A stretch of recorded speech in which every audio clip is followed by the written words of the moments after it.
Ang susunod na programa ay nagpapatuloy dahil sa inyong pagmamahal, donasyon at kaloob sa Greg Durante Ministries.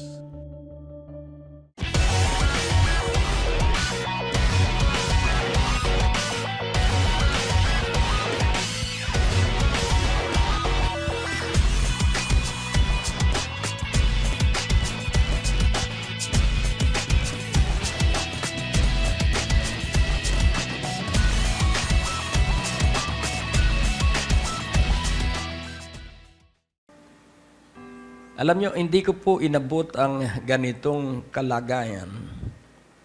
Basta po gawain ng Diyos kahit walang preno o walang clutch ang sasakyan ko, ako ay tatakbo. Totoo yun. At Diyos ang aking saksi. Dahil siguro doon nakita ng Diyos kung gaano katindi yung aking pag-ibig sa Kanya. Ang laki ng pagpapala ay sang-ayon sa laki ng iyong pag-ibig sa Kanya. 12 ang alagad. Si Juan lamang ang napakalapit sa Panginoon. Hindi nagtatangi ang Diyos, pero may paborito ang Diyos. At kailangang hilingin mong maging paborito kaniya. Amen? Kaya nga, unawain mong mabuti. May pagtawag na ginagawa ang Diyos. Pumipili na siya nung kanyang A-team. Alam niyo yung A-team? Mga taong walang iniisip kundi Diyos. At walang hinahangad kundi kaligtasan ng mga kaluluwa. Sabi ko, Panginoon, ito bang revival ay akin o sa iyo? Panginoon, ako ba'y nangangaral ng katotohanan o aking aral? Kung gayon ay magtatapos na ako. Dahil napakahirap gumawa kapag hindi kasama ang Diyos. Pero ang laging naulinigan ko, magpatuloy ka lang. Magpatuloy ka lang. Kaya nga po, iyong unawaing mabuti. Magikang masigla. Dahil marami pong hahadlang sa iyo. Una, sarili mo. At kapag hindi ka nagtagumpay sa iyong sarili, hindi ka rin magtatagumpay sa mahigpit na trapiko. Amen? At pag hindi ka nakapagtagumpay sa mahigpit na trapiko, hindi ka rin magtatagumpay sa kakapusan ng pera. Ang sabi ko, Panginoon, sa laki ng bayaran ko, hindi sa personal, kundi sa gawain. Ano ang aking paninindigan? At muli, magpatuloy ka. Kaya nga po, ito po ay isang seryosong relasyon sa Diyos. At ngayong gabi, nais kong inyong maunawaan, hindi sa dami o hindi sa konti na bilang ng tao, ang kasiguruhan ng tagumpay ng balak ng Diyos.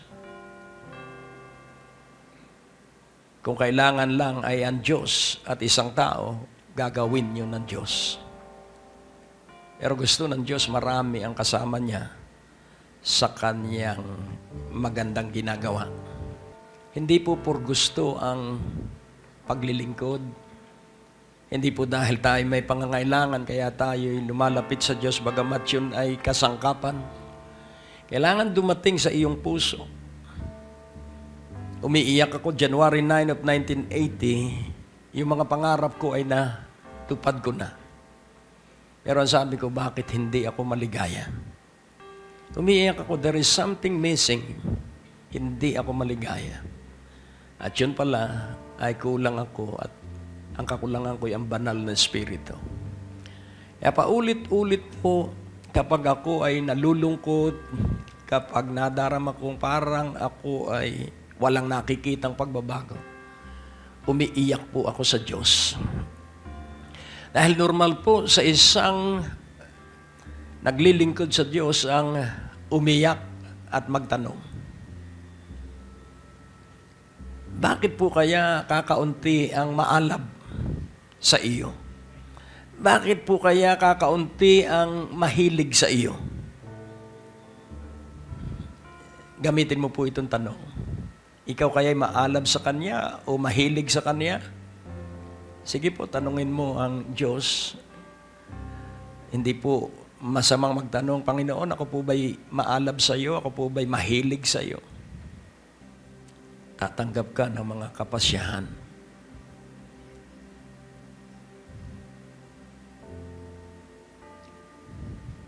Sa bawat altar call ng mga conferences na dinadaluhan ko, basta nagtawag po yung mga ngaral, nakikipag-unahan ako sa pagpunta sa altar.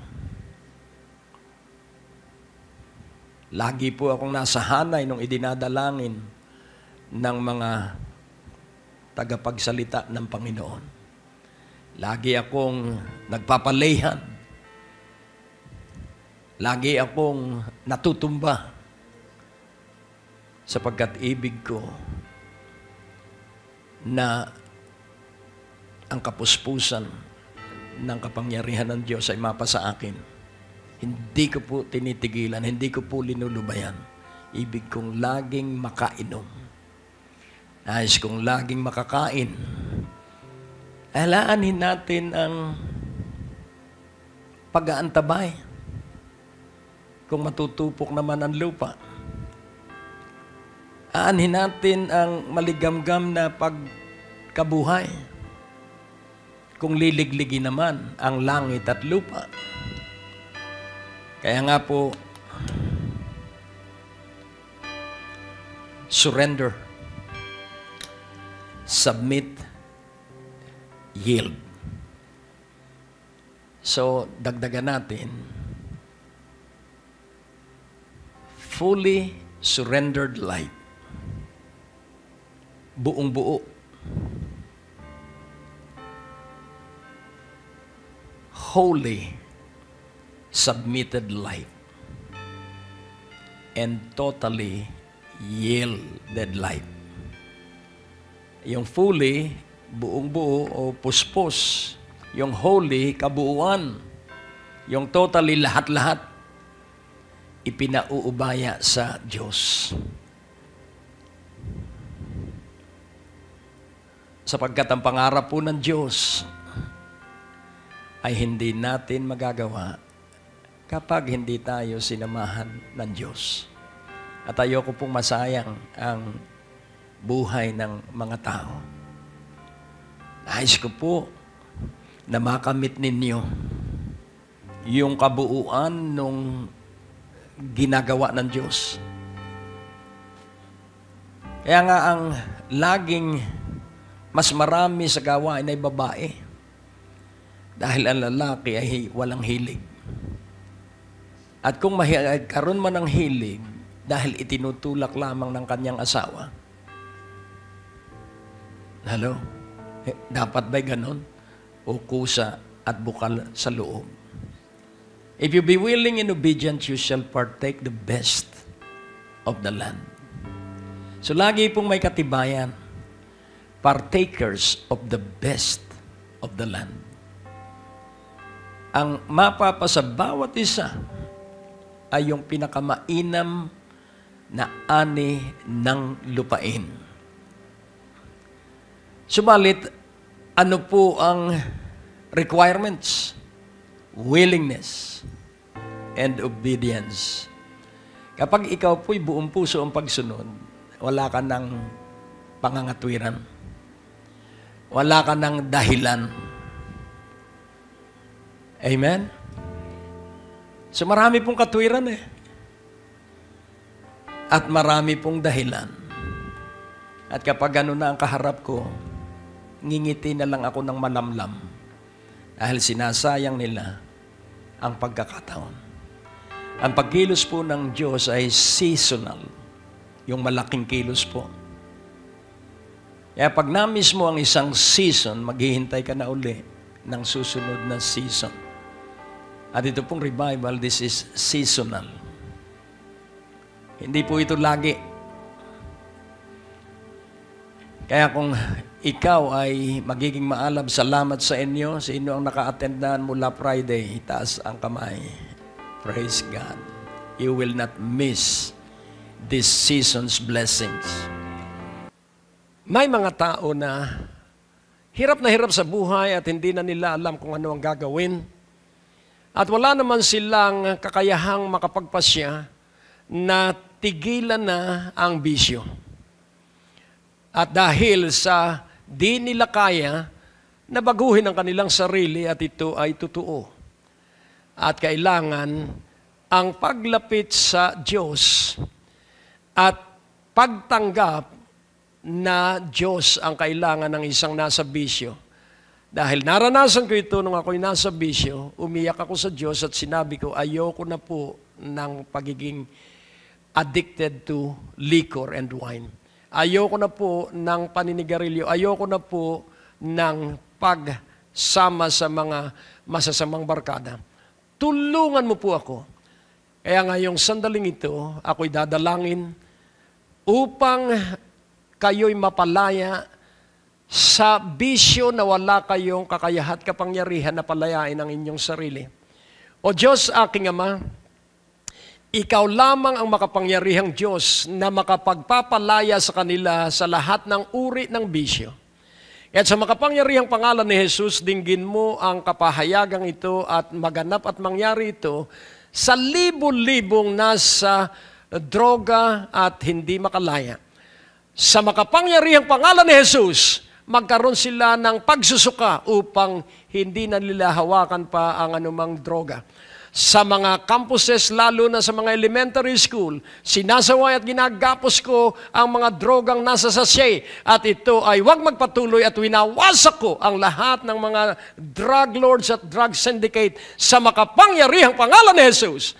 Hindi na makapagpatuloy ang ganitong masama at gawain ng diablong si Satanas. Winawasak ko at ginagapos si Satanas at ang lahat ng nasa bisyo ng panunugal, lahat ng uri ng bisyo ng kamunduhan, lahat ng panglalaki at pambababae sa labas ng kasal sa pangalan ni Jesus, at lahat ng sexual intercourse outside of marriage, I bind that demon influences in the mighty precious name of Jesus, and I declare release of the power of the Holy Spirit. Right now, in the name of Jesus, I bind those demon spirits that destroy lives, that destroy families. In the name of Jesus, all the devil's work is destroyed right now in the name of Jesus, and I declare a freed family, a freed drug addict, a freed all those who are doing whatever kind of vices. You are free indeed in the mighty name of Jesus. Father, I give you the honor and the glory. In Jesus Christ's name. Amen. Amen. Hindi mo po.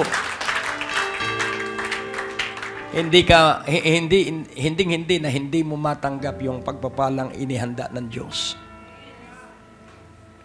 Para may maalaala ka, ganoon ako noon, at ngayon, ganito na ako.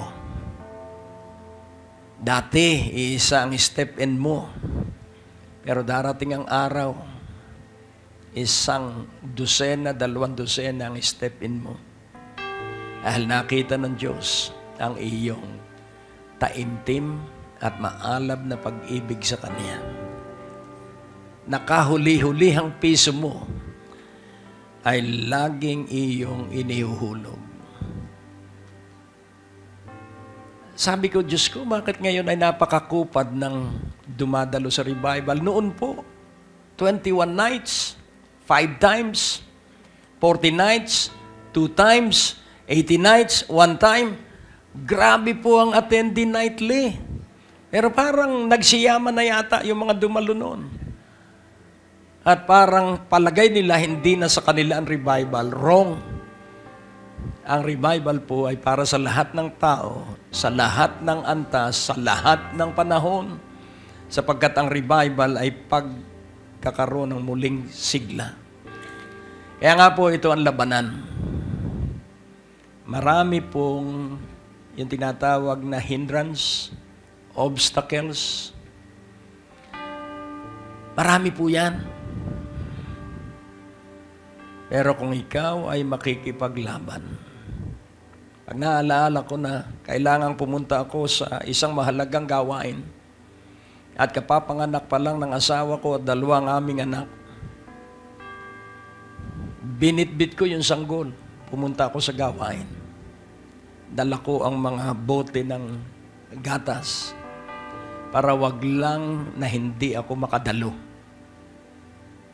Kaya nga po, hindi ka po magkakamit ng pambihirang pagpapala kapag hindi mo na ipakita sa Diyos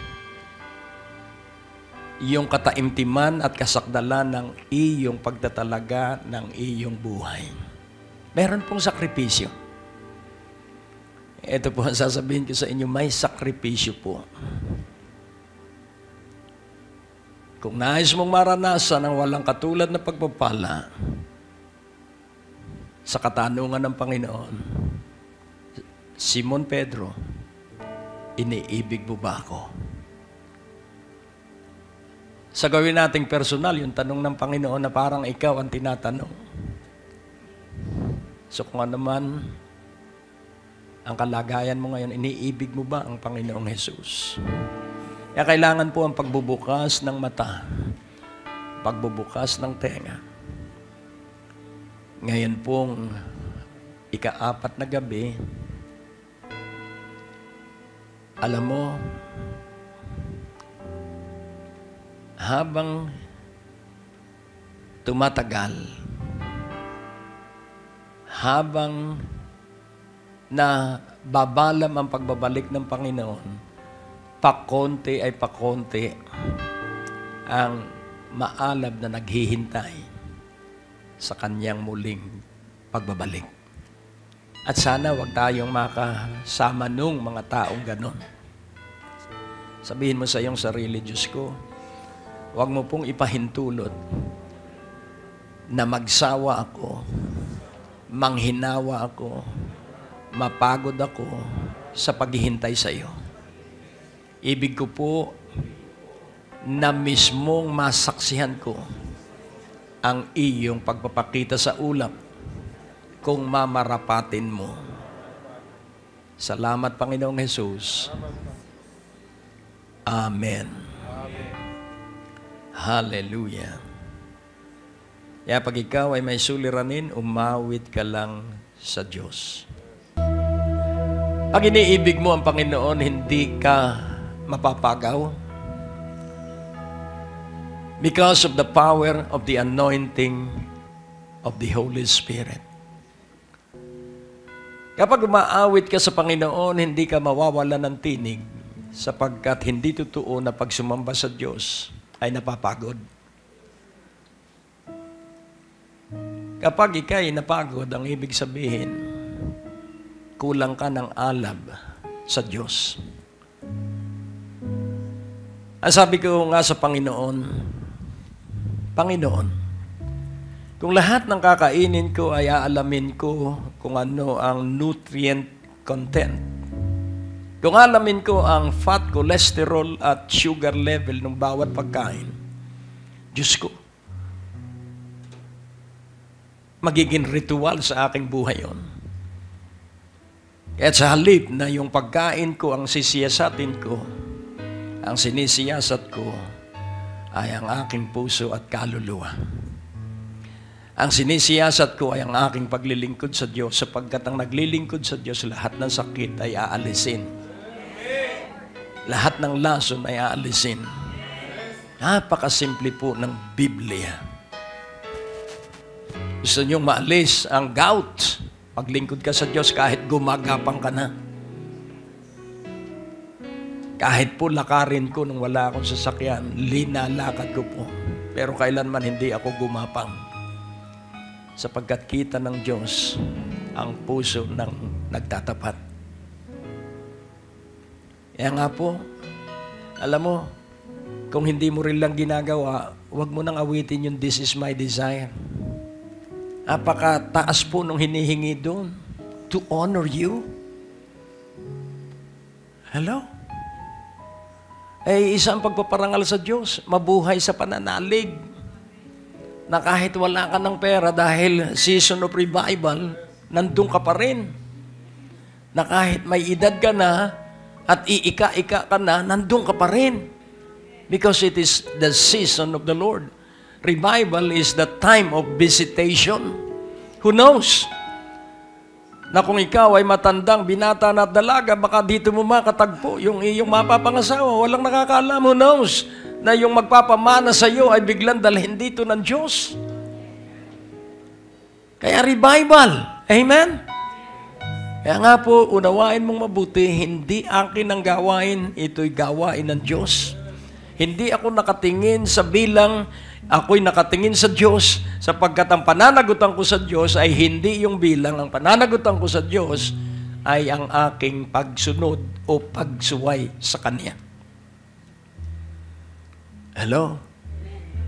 At ang pananagutan mo rin sa Diyos ay kung ika'y sumunod o sumuway. Hindi po tao ang ating sinusundan. Pag tao, mapapagod ka dahil hindi mo alam yung iniisip nung nasa unahan mo. Pag Diyos, ipapaalam niya kung saan Kanya dinadala. Kaya hindi ka mapapagod. Oh, napakaganda po ng Diyos. Napakaganda po ng Panginoon. O Diyos, aming Ama, sidlan mo ang bawat isa ng alab ng pagniningas ng pagliliyab ng kanilang pag-ibig sa iyo. Gawin mo pong totoo kaming lahat. Sa makapangyarihang pangalan ni Jesus. Amen. Amen! Hallelujah! Basta laging tandaan mo po, sa bawat panahong ginusto ng Diyos na tayo ay magtipon-tipon, ito po'y panahon na ikaw ay lumilimlim sa malaking pagpapalang Kanyang ibibigay sa iyo. Amen? Incubation period is a period of waiting. Meron ka pong linilimliman. At sa takdang mga araw, kung gusto mo'y penoy, may bilang ka lang ng araw sa itlog na maalat. Amen? Pero kung gusto mo'y balot, magbilang ka ng araw, saka mo ilaga. Pero kung gusto mo lamang ay boiled egg, napakadali po nun. Pero kung gusto mo ay malalaking pagpapala para maraming kaluluwa ang mahamon. Sabi ng banal na Espiritu, dahil lagi ako nagtatanong pagkakatapos kong makipag-fellowship sa Diyos. Sabi ko kahapon, Panginoon, ano po ang mensahe mo para sa akin? Alam niyo, narinig ko, namumukadkad ka na at ang samyo ng mabangong halimuyak ni Jesucristo ay naaamoy na sa iyo. After 34 years, kahapon ko lang narinig yon. Nakikita na sa iyo ang aking anak. Wow! So, ibig po sabihin, matindi ang mangyayaring mga pagpapala. Ngayon, bakit pinahintulot ng Diyos na tayo magkakasama ngayon? Hindi kayo ang kasama ko noon. Kayo ang kasama ko ngayon. So, ibig sabihin, may ginagawa sa iyo ang Diyos sa panahong ito. Kaya kayo ang kasama ko. Amen? Hallelujah! Kaya dapat lagi tayong natutuwa tuwing tayo ay nagkakatipon. Kaya pag nadarama mong malungkot na malungkot ka, umawit ka sa Diyos. Pag nadarama mong para bang bigat na bigat ang katawan mo at parang hindi ka makabangon, umawit ka sa Diyos. At pag parang hindi ka makalakad, sumipa ka at sumayaw ka at sabihin mo, purihin ka, Panginoon. Iyo lamang pong tiisin muna sapagkat sa unang 3 padyak, may kirot pa yan. Pero sa ika-4, laglag na yan. Hindi po ako nagbibiro sapagkat ang buhay ko ay ganito. Amen? I cannot be a hypocrite. Hindi po tama na hamunin ko kayo sa isang bagay na hindi ko ginagawa. Sa mga bagay na hindi ko kayang gawin. Kaya nais ko pong ipaunawa sa inyo ang malaking pagpapala ay pupunta lamang sa mga taong matatapang. Sabihin mo sa iyong katabi ang matatapang, malalaki ang pagpapala. Amen? Kaya sabihin mo, matapang ako. Matapang ako. Sabihin mo, matapang ako. Amen? Dahil yun ang sabi ng Biblia, ang nasa iyo, espiritu ng katapangan. Kaya tama lang yung sinasabi mo. Amen? Tanging si Jesucristo po ang kailangan natin. Huwag na huwag kang tatawag sa ibang pangalan. Huwag. Si Jesucristo lamang po. Hindi si Jesus, Maria, Josep. Hindi po. Huwag mong idaragdag yung kaniyang ama-amahan at ina-inahan. Dahil laging tatandaan mo, isa lamang ang napako sa krus at namatay at nabuhay na maguli. Si Maria nung mamatay, patay. Maghihintay pa ng muling pagkabuhay. Nung si Jose ay namatay, patay. Maghihintay pa ng muling pagkabuhay. Si Lazarus na binuhay ay muling namatay. Maghihintay pa ng muling pagkabuhay. Si Abraham ay namatay. Si Pancratius ay namatay. Ang lahat ng mga santo ay namatay at muling bubuhayin. At ang sabi ng Biblia, huwag kang sasamba at tatawag sa patay, sapagkat ang tawag doon ay necromancy. Hello? Magalak, magpuri at luwalhatiin ang banal na pangalan ng ating Panginoong Hesus. Narito na po ang ating 2016 Faith Poster Declaration. At maaari po kayong magkaroon ng kopya kung kayo po'y magkakaloob ng 1,000 piso o higit pa o po 1,000 pesos or more. Ang inyong partnership ay esensyal at mahalaga sa pagpapalaganap at pagpapatuloy na maihatid ang mabuting balita. Kayo po'y aming padadalhan ng kopya na ito at merong kasamang kalendaryo na kung saan markado ang bawat Biyernes na kung saan tayo po'y nagtitipon-tipon upang makaranas ng himala at biyaya ng ating Panginoon. Halika na't magmadali. Tara na at ipadala ang kaloob na espesyal para sa taong 2016.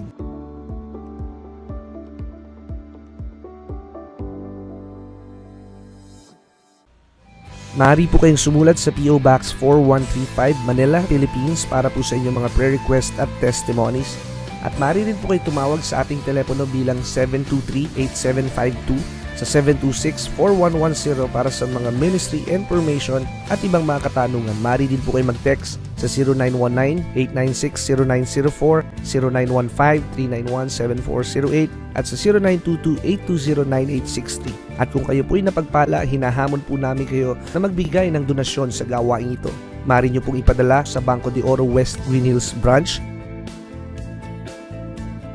Account name Greg Durante Ministries.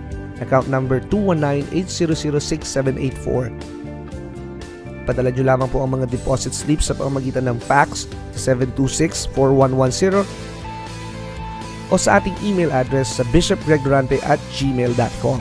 Malugod po namin kayong inaanyayahan sa aming Sunday Worship Service sa ganap na alas 10 ng umaga at alas 5 ng hapon sa biyaya ng Diyos Christian Fellowship. Sa second floor, Medical Building, Ortigas Avenue, Green Hills, San Juan. At maaari nyo rin pong bisitahin ang ating website sa www.gregdurante.com para sa mga preaching resources at iba pang detalye ng ministeryong ito. Napakaliwanag po ng Biblia, huwag mong luluhuran ng patay. Pag ako nasa puntod ng tatay at nanay ko, hindi ako, nanay, panalangin mo nga po ako. Hindi po. That is necromancy. And that is karumal-dumal po ang pananalangin sa patay. Iisa po ang dadalanginan. Ang Ama. Kaya magalit na sa akin ang lahat ng tao, wag lamang ang aking Diyos na iniibig. Amen po ba? Iwan na ako lahat ng tao basta tama ako sa Diyos. Hindi dinadalanginan ang patay. Hindi sinasamba si Buddha. Hindi sinasamba si Mao Zedong. Si Jesucristo lamang ang sinasamba. Jesus' name above all names. Kaya kailangan walang pangalang kang babanggitin kundi Jesus. Hindi Jesus ng sabungan. Hindi Lord ng mga droga at sugal. Iisa ang Lord. At ito ay ang Panginoong Jesucristo. Our King and our Lord. Kaya ngayong gabi, mamanata ka at mangako sa Diyos na sa Jesucristo lamang ang iyong tatawagin. Sa Kanyang pangalan ka lamang dadalangin. Hindi sa pangalan ng mga patay. Hello? Tayo po ay manalangin. O Diyos, kami po ay nasa isang panahon na mapanganib at ang aming paligid ay hindi namin kayang maunawa sapagkat pabago-bago ang anyo at mukha ng panahon. Hindi rin po namin makikita mga palatandaan bagamat ang Biblia ay nagsabing may mga palatandaan, hindi po namin ito matutuklasan kung hindi mo ito isisiwalat sa amin. Kaya narito kami at kami humihiling na likhain mo sa amin ang isang espiritu na laging mauunawaan ng bawat iyong pagkilos. Igawad mo po sa aming lahat ito sa makapangyarihang pangalan ni Jesus. At ang bawat isa ay nagsabi ng Amen. Sa 1 Thessalonians 5:1-3, ito po ay seryosong pag-aaral. But of the times and the seasons, brethren, you have no need that I write unto you. Atin pong pansinin, ang sinusulatan niya ay mga Kristiyano. Kaya pananagutan ng bawat Kristiyano na malaman ang mga oras at ang mga panahon. So it is our responsibility to know the times and the seasons. Dahil napakaliwanag po, you have no need that I write unto you. Hindi na ninyo ito kailangan na isulat ko pa ito sa inyo sapagkat alam na ninyo ang mga oras at ang mga panahon. At pag dumating ang isang malaking himala, hindi ka malalampasan ito sapagkat alam mo ang mga palatandaan kapag parating ang himala at alam mo rin ang mga palatandaan kapag may padating na kapahamakan. Kaya ang titulong aking natanggap, Heightened Storm Warning. So pag sinabing heightened, ito po ay yung talagang, ito po ay code red. Pag sinabi ng Pag-asa, code red, ang ibig sabihin, lumikas na kayo dahil matindi ang darating na bagyo. Kaya naiwasan po ang maraming namatay, bagamat ang pinsala ay napakalaki, pero mas maganda buhay ang maraming tao. Nakalulungkot doon sa mga namatay. So, ngayon po, nais kong inyong maunawaan itong heightened storm warning. Una, galit ang Diyos sa ribulto. Anumang anyo ito, anuman ang laki o liit, basta galit ang Diyos sa ribulto. Hello? Ang masusunod ay ang Diyos, hindi ang tao. Sa Exodus 20, verse 1. Kailangan makita po natin lahat ito sapagkat ito ang katotohanan. And God spake all these words, saying, I am the Lord thy God, which have brought thee out of the land of Egypt, out of the house of bondage. Verse 3, Thou shalt have no other gods before me. Kailangang wala kayong ibang Diyos kundi ako. So this is very strong dahil ito ay utos ng Diyos. No one can give reason on disobeying this first commandment. And then in verse 4, thou shalt not make unto thee any graven image or any likeness of anything that is in heaven above, or that is in the earth beneath, or that is in the water under the earth. Verse 5, thou shalt not bow down thyself to them, nor serve them, for I, the Lord thy God, am a jealous God, visiting the iniquity of the fathers upon the children unto the third and fourth generation of them that hate me. So maliwanag po na ang may Diyos-Diyosan, nakasabit sa liig, nakalagay sa bahay, ay nagpapakita na namumuhi siya sa Diyos. So ang imahin po ay katibayan ng pagkamuhi ng isang pamilya sa Diyos. Ano po ang Tagalog dito sa them that hate me?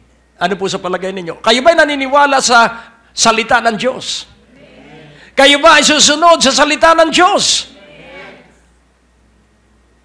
So ayokong makita ng Diyos na ako'y namumuhi sa Kanya. Kaya inalis ko ang lahat ng imahin.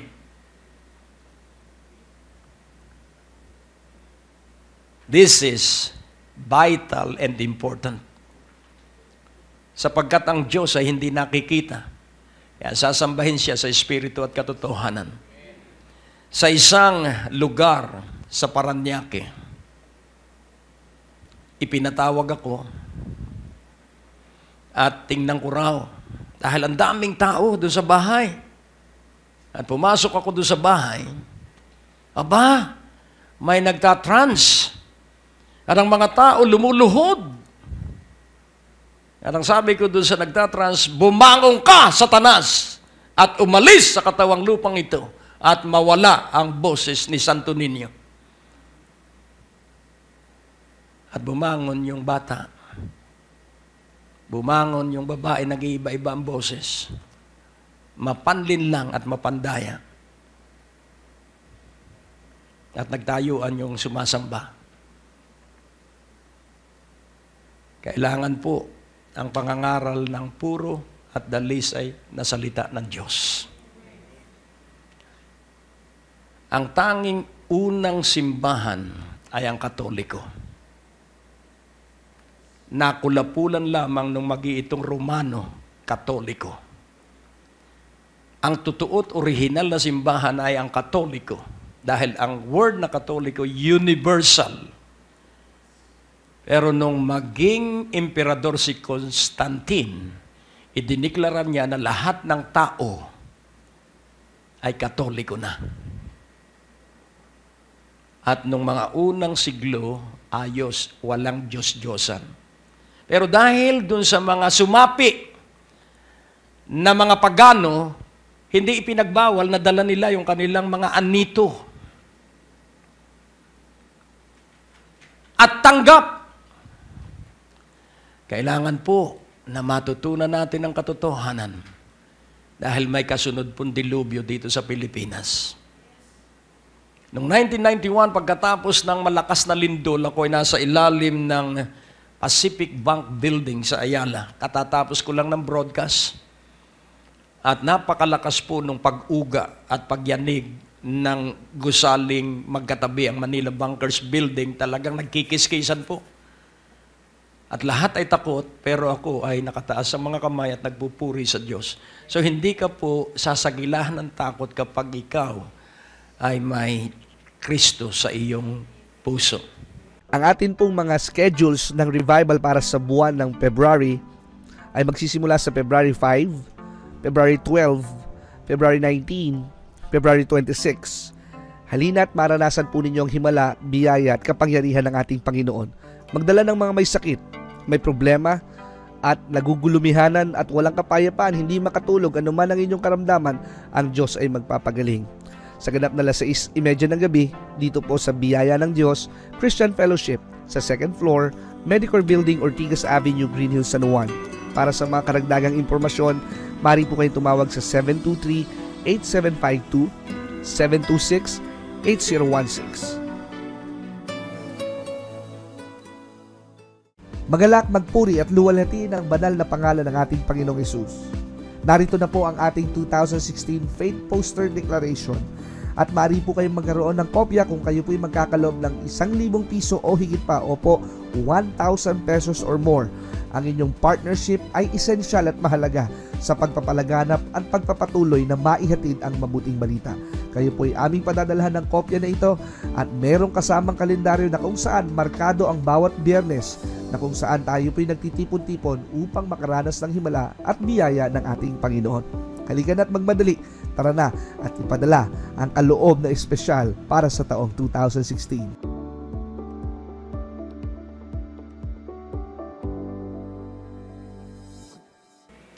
Ang pinagmamalaki ko po si Jesucristo, hindi ako. At pagkatapos po ay may nagsabi sa akin, Brother Greg, napakatindi nung napanaginip ko.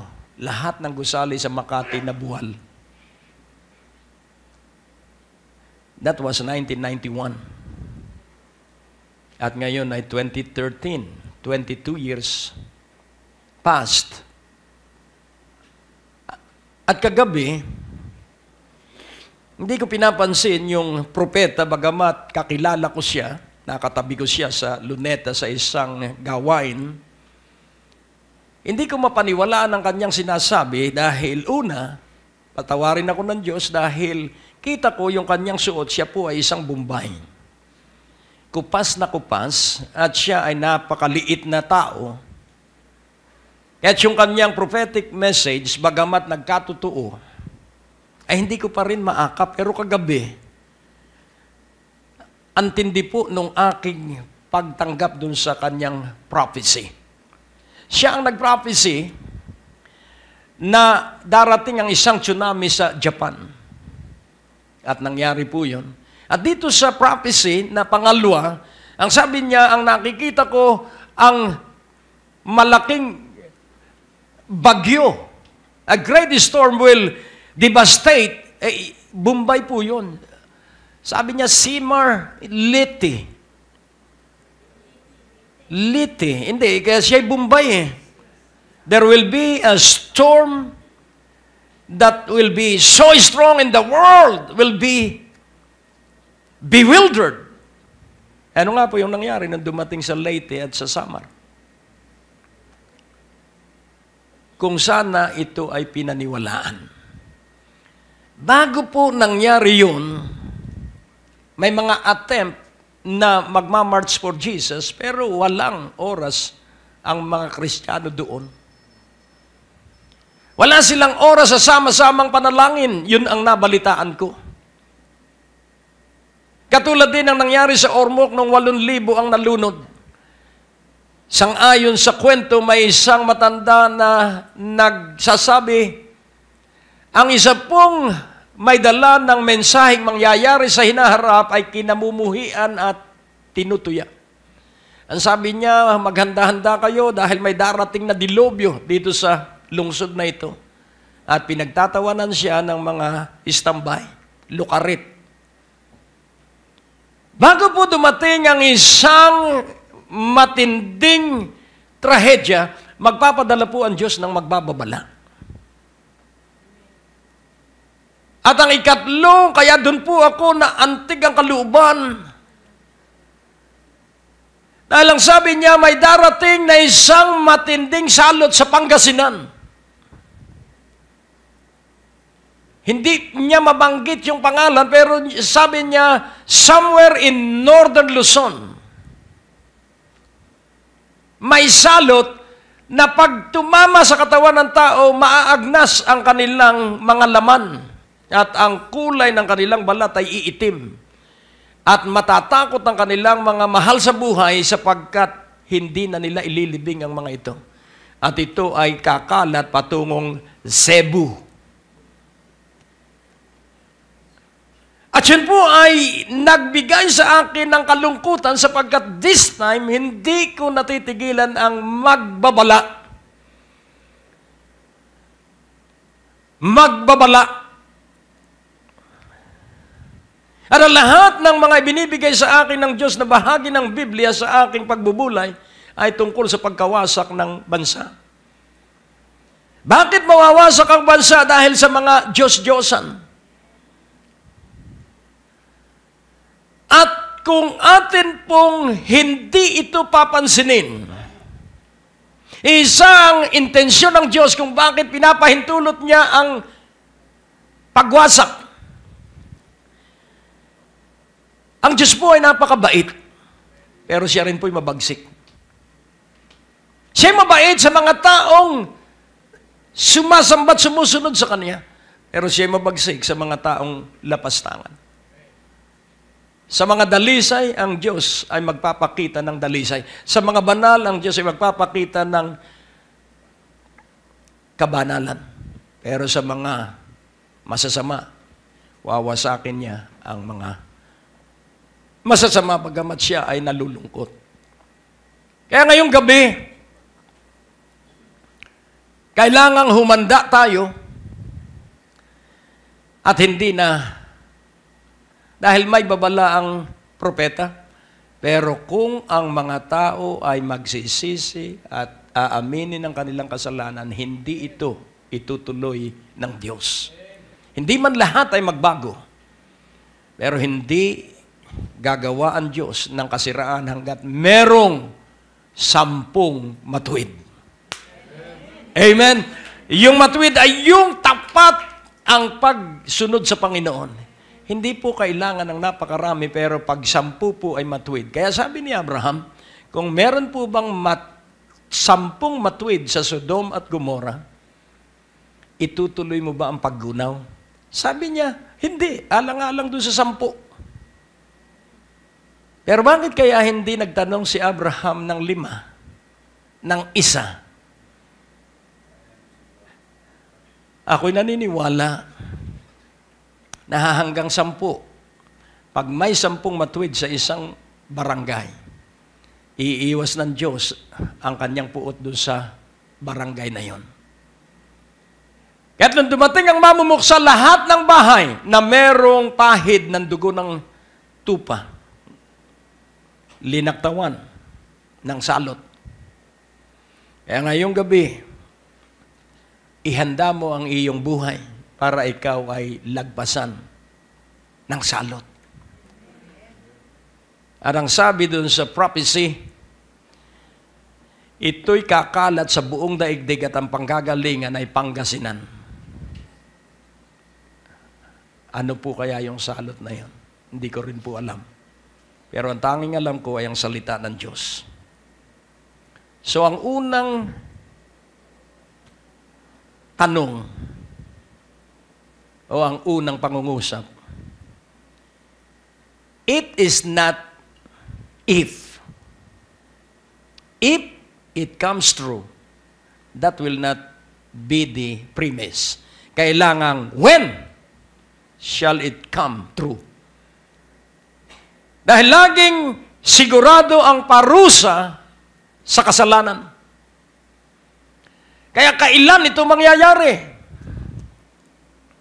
Pangalawa, watch and pray. Pangatlo, see the signs. Pangapat, prepare to protect yourself. Panglima, focus on victory. Kaya nga kung titingnan po natin, hindi ang tanong ay kung, ang tanong kailan. Kaya kailangan tayo ay maalab sa buhay ng panalangin. Kailangan tayo nagbabantay upang hindi tayo madatnan ng pagkawasak. Kaya kung titingnan natin, ibalik natin sa 1 Thessalonians 5:1, ating usisaing mabuti, but of the times and the seasons, brethren, you have no need that I write unto you. Then, ikonekta po natin ito sa Ecclesiastes 3 para maunawaan natin ang times and seasons. Ecclesiastes 3:1, To everything there is a season and a time to every purpose under the heaven. So atin pong unawain, season is for thing. Ang panahon po ay, ang tinutukoy ay bagay. Panahon ng tagmangga, panahon ng taginit, panahon ng tagyelo. So yun po ay nakikita at yun po ay nararamdaman, nalalasahan. So season for a thing. There is a season for everything and a time to every purpose under the heaven. So may layunin po ang Diyos at yung layunin niya pag kanyang gagawin, may oras lang po yun. Hello? Kaya nga pag ang layunin niya ay ligligin ang isang lugar, yun po ay isang araw lamang o 2 araw. Hello? Pero ang hirap nung unang 2 araw na bagyo ay ang pagkasira ng lahat ng bahay, pagkasira ng lahat ng pananim, at pagkasira ng lahat ng pagkain. Subalit, may layunin kung bakit nangyari yon at kailangan ito ang tuklasin. Ano ang layunin ng Diyos? Huwag nating sisisihin ang Diyos dahil ang Diyos ay hindi siyang nagdala ng bagyo. Dahil kung ang Diyos ang nagdala ng bagyo, huwag ka nang mananalangin, huwag dumating ang bagyo. Pero si Jesucristo ay nagpakita na kanyang sinansala ang bagyo. Kaya hindi sa Diyos ang bagyo at hindi kalooban ng Diyos ang bagyo. Hindi rin gusto ng Diyos ang lindol. Hindi kalooban ng Diyos ang lindol. Pero kailangang ipahintulot niya ito sa iisang layunin. At kailangang ikaw ay nandun sa layunin yun dahil kung hindi, kayo na po ang makapag-iisip. To every purpose, there is a time. So the season and the purpose is under the heaven. So panlupa po ito, hindi panlangit. Dahil sa langit, wala pong panahon doon. Wala po rong Lunes, Martes, wala po. Sa langit po walang oras. Sapagkat ito ay walang hanggan. Pag sinabing walang hanggan, walang simula, walang katapusan. At doon tayo papunta sa lugar na walang oras, sa lugar na walang kalendaryo, sa lugar na walang relos. At doon sa lugar ng Diyos, lalakad tayo sa lansangang ginto. Hello? At sa lugar na yun, kung wala kang bahay dito, may mansyon tayo doon. Amen? Pero pwede kang humingi na magkabahay ka rito bago ang dilubyo. Amen? Nakukuha niyo po para matikman mo naman ang kaginhawahan bilang anak ng Diyos sa ibabaw ng lupa. Kaya hindi masama na humingi ng magandang bahay bago dumating ang salot. Sapagkat dun ipakikita ng Diyos kung paanong ang iyong bahay matitimbwang ang nasa kanan mong 1,010 sa kaliwa. Pero ikaw, mananatiling hindi mahihipo ng salot. At yun ang ikagugulat ng mga tao. For now, pinagtatawanan tayo, pero pagdating ng dilubyo, sila'y lalapit sa atin at makikiusap, idalangin mo nga kami sa iyong Diyos. Wow! Pray for me to your God, that your God will save me, that your God will heal me, that your God will protect me. Hallelujah! Kaya nga unawain nating mabuti. Kung isa-isahin mo yan, lahat po yan ay may paliwanag. At lahat ng bagay sa takdang oras nito'y laging maganda. Pagkatapos ng lindol, maganda ang magiging kasunod. Pagkatapos ng baha at bagyo, maganda ang susunod. Bagamat sa ngayon ay pangit, pero ang maganda pa rin ang mangyayari kung merong isa o dalawa o tatlong magkakasundo na makita nilang tatlo yung magandang itinakda ng Diyos pagkatapos ng lindol, pagkatapos ng bagyo. May tatlo pong magkakasundo at iiyak. Panginoon, makita po namin sa aming panahon yung kagandahan ng layunin mo doon sa lindol. Oh, ang Diyos po'y napakabuti. Sa Hagay. So ito po ang layunin ng mga bagyo.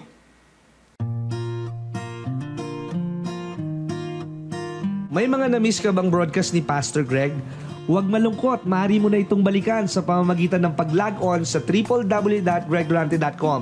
Doon sa ating website, i-click lamang ang mga video preachings na nais mong mapakinggan, English o Tagalog o anumang mga title na nais mong panoorin at 24 hours, 7 days a week, mapapakinggan at mapapanood mo si Pastor Greg.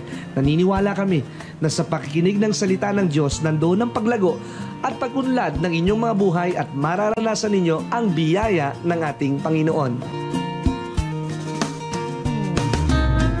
Magalak, magpuri at luwalhati ng banal na pangalan ng ating Panginoong Hesus. Narito na po ang ating 2016 Faith Poster Declaration at maaari po kayong magkaroon ng kopya kung kayo po'y magkakaloob ng 1,000 piso o higit pa o po 1,000 pesos or more. Ang inyong partnership ay esensyal at mahalaga sa pagpapalaganap at pagpapatuloy na maihatid ang mabuting balita. Kayo po'y aming padadalhan ng kopya na ito at merong kasamang kalendaryo na kung saan markado ang bawat Biyernes na kung saan tayo po'y nagtitipon-tipon upang makaranas ng himala at biyaya ng ating Panginoon. Halika na't magmadali, tara na at ipadala ang kaloob na espesyal para sa taong 2016.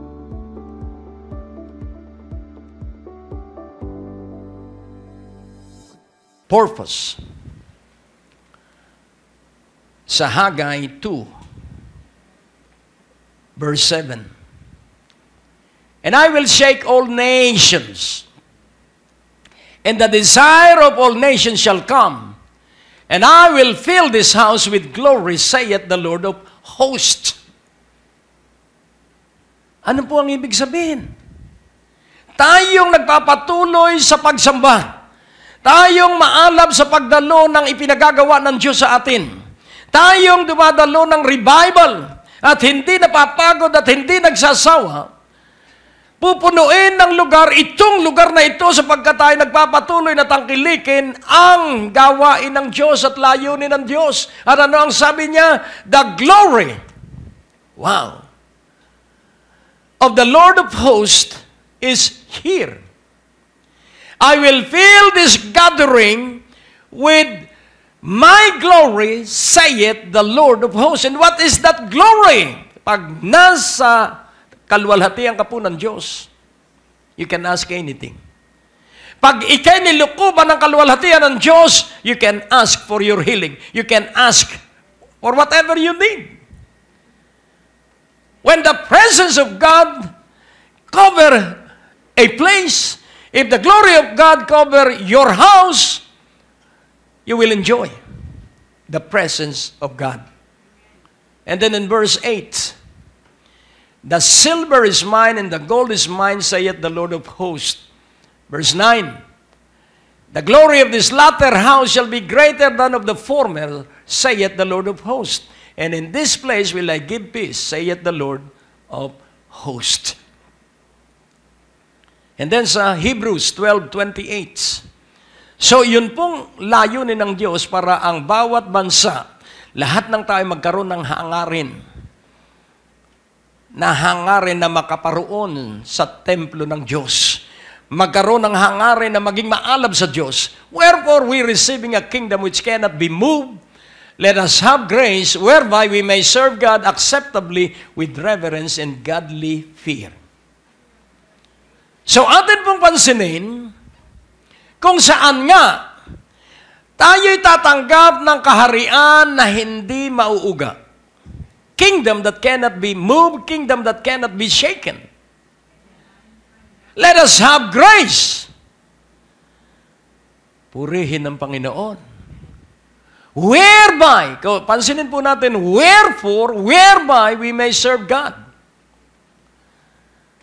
So yung wherefore ay tumutukoy sa harapan. So tayo ay tumatanggap ng kaharian kung saan nga tayo tumatanggap ng kaharian na hindi maiuuga, na hindi maililipat. Kaya, kunin natin, tanggapin natin ang biyaya, ang grasya. Kung saan, whereby. So, gagamitin natin ang grasya para saan? So that we may serve God acceptably. upang maglingkod tayo sa Diyos. Natanggap niya yung ating paglilingkod.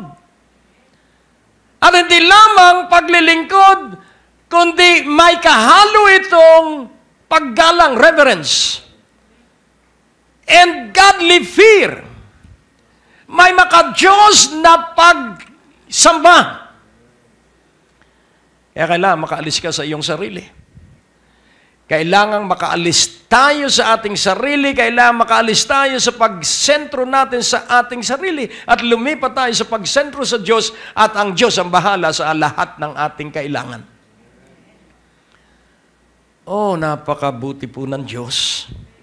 Napakaganda po ng Diyos. Ibalik natin sa 1 Thessalonians 5:1, verse 2 naman ngayon. At ang sabi po rin, for yourselves know. So, kung papansinin po natin yung pagsulat ni Pablo, ang laging alam niya, ang isang Kristiyano ay alam niya ang mangyayari sa hinaharap. Alam niyo po ba ang mangyayari sa hinaharap? So, alam ni Pablo na ang bawat Kristiyano ay alam ang mga oras at mga panahon. Sabi nga ng Panginoon, matatalino kayo. Alam ninyo kung uulan o hindi. Totoo naman tumingala ka lang, oops, medyo madilim ang alapaap. Pwedeng umulan. Ngayon, pag nakita mo na ang hangin ay habagat, alam mo na may kasunod na ulan. Pero pag amihan, alam mo oras ng pagtulog. Sapagkat napaka-lamig ng hanging amihan. Pero pag habagat, medyo magtali ka na. Dahil baka ikaw ay madala ng malakas na hangin. Sabihin mo sa iyong katabi, matalino ako.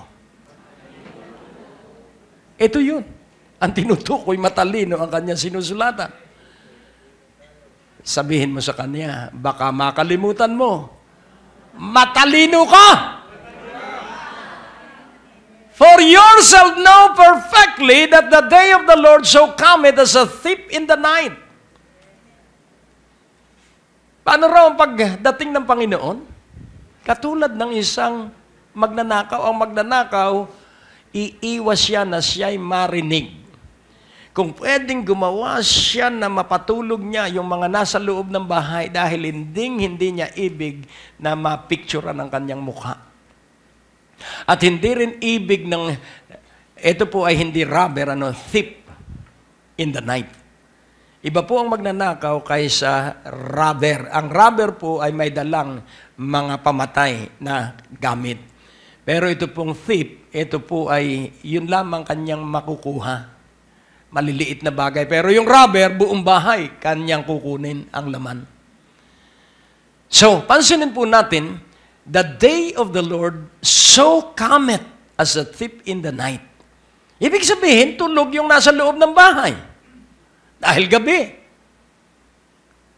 At sabi sa verse 3, for when they shall say, peace and safety, then sudden destruction cometh upon them, as travail upon a woman with child, and they shall not escape.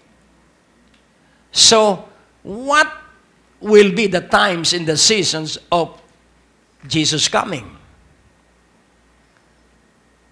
Nung si Noah ay utusan ng Diyos, ipangaral mo ang Ebanghelyo. At sabihin mo sa mga tao, magsisi kayo dahil darating ang malaking baha.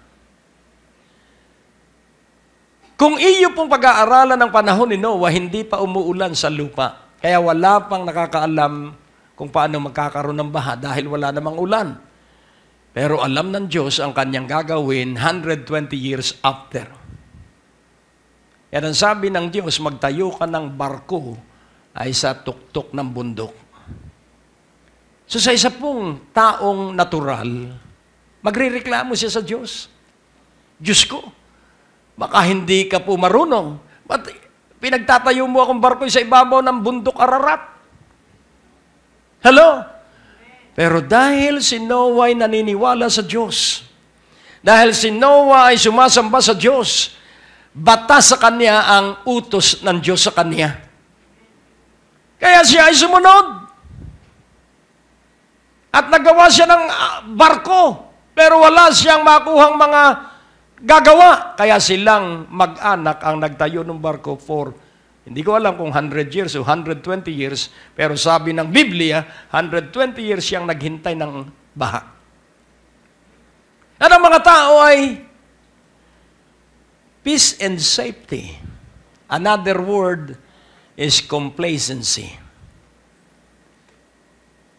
Ang tao po kasi basta may pagkain siya, may kaunti siyang naipon sa bangko, meron siyang pensyon, basta hindi kumakalaman sikmura niya, ay wala siyang pakialam sa revival, wala siyang pakialam sa prayer meeting, wala siyang pakialam sa pagbuklat ng Biblia. Yun po ang complacency. At wag tayong masumpungan dun sa ganong uri ng pamumuhay. Then sudden destruction cometh upon them, as travail upon a woman with child, and they shall not escape. Kaya kung titingnan po natin, ang Biblia po ay consistent, ang Biblia po ay eksakto, ang Biblia po lahat ng naroroon ay mangyayari. Kaya nga, pagkawasak, bago ang kasaganaan. Pagkasira, bago ang kaunlaran. Kung makakakita ka po ng bahay na giniba para magtayo ng mas malaki, nakakita na po kayo ng ganon? Giniba yung bahay para magtayo ng mas malaki. Malugod po namin kayong inaanyayahan sa aming mga Sunday worship services at kung kayo po'y malapit sa aming lugar, welcome po kayo na makasamba at makapagpuri sa ating Panginoon. Para po sa Metro Manila, ang biyaya ng Diyos Christian Fellowship ay matatagpuan sa 2nd floor, Medicor Building, Ortigas Avenue, Green Hills, San Juan, sa pangunguna ni Bishop Greg Durante. At sa Alabang, sa pangunguna ni Pastor Dexter Durante, sa 3rd floor, CRM Building, National Highway, Muntinlupa City. Sa Quezon City, sa pangunguna ni Pastor Lino Buyok, number 89 Fairlane Street, Fairview, Quezon City. At sa kabilang dako naman ng Quezon City, sa pangunguna ni Pastora Susan Porras, sa 4th floor, MSK Building, Visayas Avenue, Tandang Sora, Quezon City. At sa gawin naman po ng Laguna, nandiyan po si Pastor Kenneth Andrew Durante sa 3rd floor, Morales Mall, Binyan, Laguna. Sa Morong Rizal, sa pangunguna ni Pastor Rodel Pantaleon, sa 586 J. Pascual Street, Morong Rizal. Sa Antipolo City, sa pangunguna ni Pastor Dexter Durante, sa Barangay San Luis C. Lawis Extension, Antipolo City. Sa gawin naman ng Cavite, nandiyan po si Pastora Aida de Guzman sa Munting Pariiso, Ibayo Estasyon, Naik, Cavite. Sa Quezon Province, sa atin pong Prayer Mountain, sa Barangay Kamaysa, Bukal ng Buhay, Tayabas, Quezon, sa pangunguna ni Sister Jennifer Gonzales. Sa Nueva Ecija, sa pangunguna ni Pastor Enrique Cruz, sa number 028 Zone 4, Barangay Portal Rizal, Nueva Ecija. Sa kabilang dako ng Nueva Ecija, sa pangunguna ni Pastor Ruperto Rillo, sa Barangay Kabukbukan, Nueva Ecija. Sa Batangas, nandiyan po si Pastor Edgar Rillo sa F. Alex Street, Barangay 6, Nasugbu, Batangas. Sa Bicol Region, sa pangunguna ni Pastor Artem Landong, sa 2nd floor, Landong Building, 091 Corraldo Street, Zone 3, Tres Reyes, Bato, Camarines Sur. At sa mga nabanggit na simbahan, kayo po ay malayang makakasamba, makakapagpuri at malayang makakaranas ng himala at katapatan, kabutihan at kapangyarihan ng ating Panginoon. Halina sa darating na linggo, magkita-kita tayo at wag po kayong pupunta na mag-isa.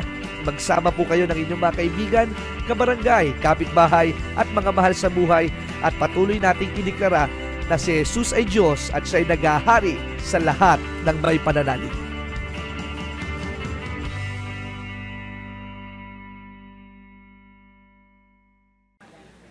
So, basta pag dumating ang pagkawasak, may itatayo ang Diyos na mas maganda. Kaya kung titingnan natin, mas maganda ngayon ang Pilipinas, ang mga lungsod na ay magaganda, at halos lahat ng lungsod ay naroon yung mga pangunahing mga restaurant na narito din sa NCR. Pero nais kong inyong maunawaan, kailangan wag tayong maging familiar at complacent. Ay, alam ko na ang sermon. Alam ko na ang ituturo, yun at yun. Magtiwala sa Diyos, umasay sa Diyos. Kailangan ng bawat isa sa atin ang pagtitiwala at pag-asa sa Diyos hanggat hindi natin naaabot na ang 100% na ating prayer request ay tinutugon ng Diyos. Ilan sa mga hiniling natin sa Diyos ang nasagot na? Sa 10, ilan? Kailangan lagi tayong tumatanggap ng katugunan sapagkat yun po ang nasa Biblia. At kailangan din ang ating ginagawa ay ang ginawa ng Panginoong Hesukristo. If you believe in me, the work that I do, you shall do. Kaya kung hindi mo nagagawa na ipanalangin ng may sakit at gagaling ang may sakit, ang dahilan, hindi ka naniniwala kay Jesus. Maaaring naniniwala ka kay Jesus na pagagalingin ka sa iyong sakit, pero hindi ka makapaniwala na yung taong humihingi ng panalangin sa iyo ay gagaling pag nanalangin ka, kaya tawagin si pastor.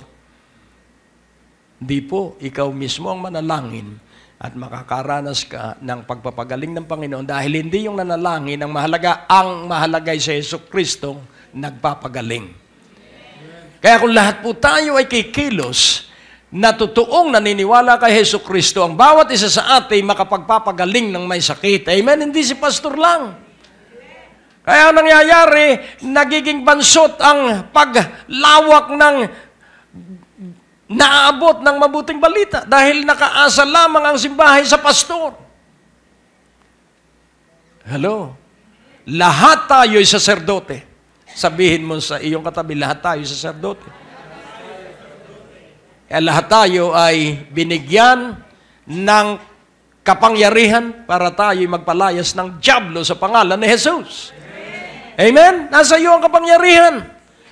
Kaya huwag kang pag ikaw ay inaatake ng dyablo at sumasakit ang dibdib mo, katapusan ko na yata. Huwag kang iiyak. Sabihin mo, dyablo sa pangalan ni Jesus.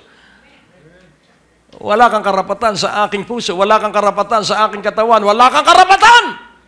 Sapagkat ako ang may karapatan na ikaw ay pagbawalan sa mga sakit na ikinakarga mo.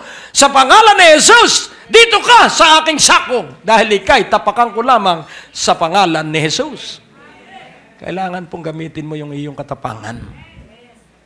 Amen? Huwag kang makikipag-negotiate, huwag kang makikipagkwentuhan kay Satanas. Tatalunin ka nun dahil manlilin lang yon. Sabihin mo, wala akong oras sa pakikipag-usap sa iyo. Layas, layo, diablong Satanas. Wala kang kapangyarihan sa akin. Hello? Amen? So, hindi ka maliliglig, hindi ka matitinag, sapagkat ikaw ay nakatayo sa patibayang bato, si Jesucristo. Kaya nga ating unawain, ikaw ay narito upang ang Diyos ay makagawa. Habang ako ay nagmamaneho isang araw, ang sabi ng banal na Espiritu sa akin, you are the secret weapon of God on earth. You are the secret weapon of God on earth. Sabi ko, ano ba ito? Alam mo ba na ikay sandata ng Diyos? Alam mo ba na ikay palaso ng Diyos? Alam mo ba na ikaw ay naririyan at ikaw ay gagamitin ng Diyos para tudlain at wasakin ang mga gawa ng dyablo sa lahat ng lugar na ikay dadalhin ng Diyos? Alam mo ba na hindi ka pwedeng kulamin sapagkat ikaw ay takip ng dugo ng Panginoong Jesucristo? Alam mo ba na makapangyarihan ang salita ng Diyos na lalabas sa iyong bibig? Oh, purihin ang Panginoon. Ang Diyos po ay napakabuti. Sapagkat ang plano ng Diyos ay ahead of time. Bago mangyari ang anumang sakuna o dilubyo o trahedya, nandun na yung lihim na sandata ng Diyos. Nung pupuksain na mga Hudyo ni Haman, hindi niya alam that the secret weapon of God is Esther. Napuksa po ba ang lahi ng Hudyo? Hindi. Dahil ang sabi ng Diyos, walang makasisira sa pinagpala ng Diyos. Ang sino mang sumumpa sa pinagpala ng Diyos ay susumpain ko, at ang sino mang magpala sa pinagpala ng Diyos ay pagpapalain ko. Kaya nga, unawain mong mabuti. Magi kang maalam po sa panalangin. Sabihin mo sa iyong katabi, please, nakikiusap ako sa iyo. Sabihin mo, mahiya ka sa Diyos. Minsan, pinagbawalan ang mga tao na, naalala ninyo yung si Jesus na nakasakay sa asno? At sinasamba siya ng mga tao at pinagbabawalan yung mga tao sumasamba sa kanya. At ang sabi niya, wag mo silang pigilan. Dahil kung hindi sila sasamba sa Diyos, ang bato ang magpupuri sa Diyos. Kaya nga kung hindi ka sasamba sa Diyos, yung pader ng bahay mo ang sasamba sa Diyos. Gusto mo yon? Sabihin mo, hindi. Gusto ko ako ang sasamba sa Diyos. Amen? Amen. Hallelujah. Kaya nga ngayong gabi, tayo mag-usapan na bilang mga anak ng Diyos na hindi ka pipitsugin, na hindi ka laruan ng dyablo. Ikaw ang kinatatakutan ng dyablo sapagkat maganda ang kinabukasang inihanda sa iyo ng Diyos. Amen. So Satan is so afraid of your future dahil kaya ayaw niya, nadadalo ka ng revival. Bukas, kung ano-ano naman ang kanyang gagawin sa iyong paghadlang. Pero matuto ka na. Sabihin mo sa iyong katabi, matuto ka na. Kaya kang pamasahihan ng Diyos. Kaya kang palakasin ng Diyos. Season lang po itong revival. Hindi po ito panghabang panahon. Amen? So, 13 gabi lang po ito. Season. And what is the purpose? Na maranasan mo na matanggap yung itinakda ng Diyos. Kaya unang gabi pa lang, lumilimlim ka na sa malaking biyaya at pagpapalang sa atin sa 13 gabi. Kung ikay maniniwala. Oh, purihin ng Panginoon. Kaya nga, kahiya-hiya. Kapag hindi ka nananalangin sa Isaiah 59, verse 16, ito po ang kahiya-hiya. And he saw that there was no man and wondered that there was no intercessor. Therefore his arm brought salvation unto him, and his righteousness it sustained him. Sa halip na ang Diyos ay magligtas ng tao, sa halip na ang Diyos ay mapigilan niya ang kanyang puot, at mapipigilan lamang ang puot ng Diyos kung merong nananalangin. Kaya sabihin mo sa iyong katabi, pigilan mo na ang puot ng Diyos sa iyong barangay. Pigilan na natin ang puot ng Diyos sa Pangasinan. Pigilan na natin ang puot ng Diyos sa buong 7,107 islands. Amen? At ano ang iyong katungkulan? Be intercessor. Amen? Pag nag-intercede ka, kikilos ang katwiran ng Diyos. Pag nag-intercede ka, kikilos ang kapangyarihang magligtas ng Diyos. At sa Ezekiel 22:30, naghahanap ang Diyos ng intercessor. And I sought for a man among them that should make up the heads and stand in the gap before me for the land, that I should not destroy the Philippines. But I found none. So anong ginagawa mo pag ikay nananalangin? You are building a protective fence, walls around the entire 7,107 islands. Kaya tanggapin mo na At sabihin mo, Diyos ko, ako po yung hinahanap mo. Kaya mananalangin na ako araw at gabi para lagyan ng bakod ang Pilipinas para yung salot ay hindi makapasok sa Pangasinan. Amen! So, make up the heads and stand in the gap before me for the land that I should not destroy it. Sabihin mo, tonight, Lord, you found your man, your woman. Tumayo ka at sabihin mo, I am the woman, I am the man, I am the person that you are looking for. Hallelujah. So this time is a time of commitment that you will intercede for the whole land. Amen. Mula ngayong gabi, i-intercede mo ang iyong subdivision, ang iyong barangay. Idadalangin mo ang iyong mga kapitbahay. Mula ngayong gabi, idadalangin mo ang alkalde ng iyong lungsod. Amen? So, O Diyos, kami po'y narito ngayon at kami ay humihiling na makapanindigan kami sa pagitan mo at ng aming barangay, sa pagitan mo at ng aming pamilya. We have to stand in the gap between you at kung sino man na kinaroroonan mo. Stand in the gap and ask for the power of salvation. Ask that the righteousness of God will be enforced and implemented in the area that you have prayed for. In Jesus Christ's name, and everyone shout, Amen! Hallelujah! So sigurado na hindi na matutuloy ang salot. Dahil meron ng 80 na mamamagitan. Inaanyayahan po namin kayong makinig sa aming mga radio program. Kung kayo po ay nasa inyong mga tahanan, nasa trapiko, naglalakbay, ito po'y makakatulong sa inyong pagpapalago at pagpapaunlad ng inyong spiritual na pananampalataya. Lunes hanggang Biyernes sa DWAD 1098 kHz AM band sa ganap na alas 6:30 ng umaga at alas 10 ng gabi.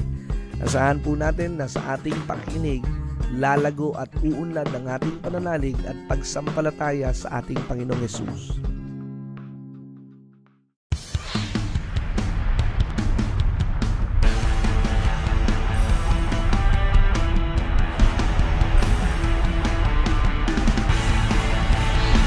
Kung ang aalisin mo yung takot, Jesus is Jehovah.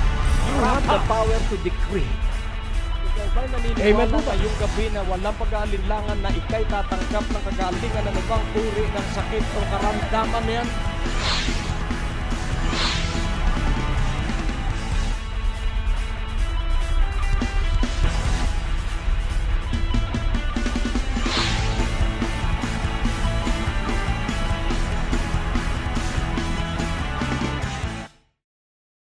Ang atin pong mga schedules ng revival para sa buwan ng February ay magsisimula sa February 5, February 12, February 19, February 26.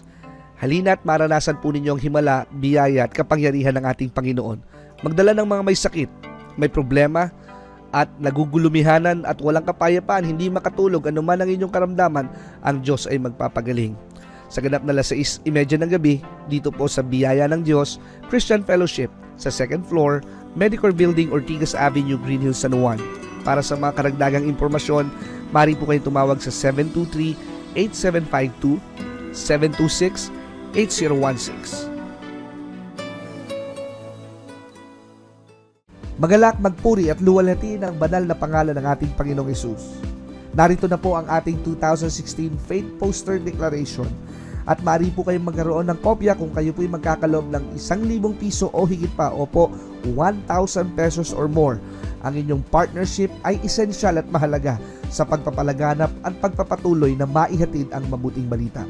Kayo po'y aming padadalhan ng kopya na ito at merong kasamang kalendaryo na kung saan markado ang bawat Biyernes na kung saan tayo po'y nagtitipon-tipon upang makaranas ng himala at biyaya ng ating Panginoon.